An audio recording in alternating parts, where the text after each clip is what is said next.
নমস্কাৰ বন্ধুসকল, মই অঞ্জলি। কিছুমান মহিলাই যৌন মিলন কৰাৰ পিছত তেখেতসকলে যিদিনাখন যৌন মিলন কৰিব তাৰ পিছদিনাখন পেচাব কৰোঁতে জ্বলা পোৰা, যৌনিপথত জ্বলা পোৰা তেনেকুৱা এটা সমস্যাই দেখা দিয়ে।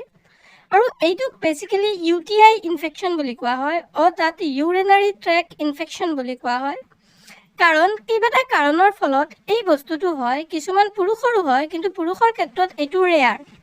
আজিৰ ভিডিঅ'টোত এই বিষয়ে কথা পাতিম, গতিকে আপোনাৰ যদি তেনেকুৱা হয় তেনেহ'লে আপুনি ইয়াৰ পৰা বাচিব পাৰিব। ভিডিঅ'টো শেষলৈকে চাই থাকিব। তাৰ আগত এটা কথা কৈ দিওঁ, আপুনি যদি যৌন সমস্যাৰ যিকোনো কথা মোৰ লগত পাৰ্চনেলিভাৱে পাতিব বিচাৰে বা তেনেকুৱা সমস্যাৰ সমাধান পাব বিচাৰে বা যিকোনো ধৰণৰ ট্ৰিটমেণ্টৰ বিষয়ে জানিব খোজে, হোৱাটছএপত কণ্টেক্ট কৰি কথা পাতিব পাৰিব।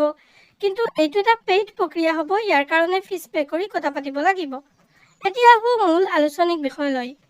চাওক বন্ধুসকল, UTI ইনফেকশ্যন যিটো হয়, এইটো বেচিকেলি কি হয়, যৌন মিলন কৰাৰ পিছত হোৱাৰ তাৰ আচল কাৰণটো হ'ল এটা বস্তু, মহিলাসকলৰ যিটো যৌনীৰ পথ আৰু ব্লাডাৰৰ যিটো ডিষ্টেঞ্চ, সেই ডিষ্টেঞ্চটো বহুত কম পৰিমাণ, কিন্তু পুৰুষৰ ক্ষেত্ৰত সেইটো বহুত দীঘল। সেইকাৰণে মহিলাসকল অতি সহজে সংক্ৰমিত হৈ যায়, কিন্তু পুৰুষসকল নহয়।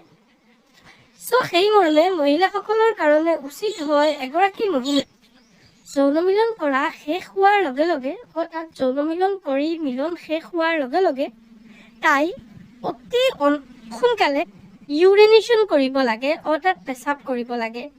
তেতিয়া কি হয়, যদিও কিবা বস্তু এণ্টাৰ কৰে, কোনো বেক্টেৰিয়া ভাইৰাছ, তেনেহ'লে সেই পৰ্যায়ত সেই বস্তুটো অতি সহজে ওলাই যায় বা ওলাই যাব খোজে।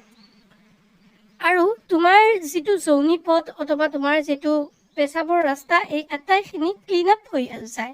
সেইকাৰণে তেনেকুৱা কৰিব লাগে, তেতিয়াহে আপুনি এই প্ৰব্লেমটোৰ পৰা ৰক্ষা পাব।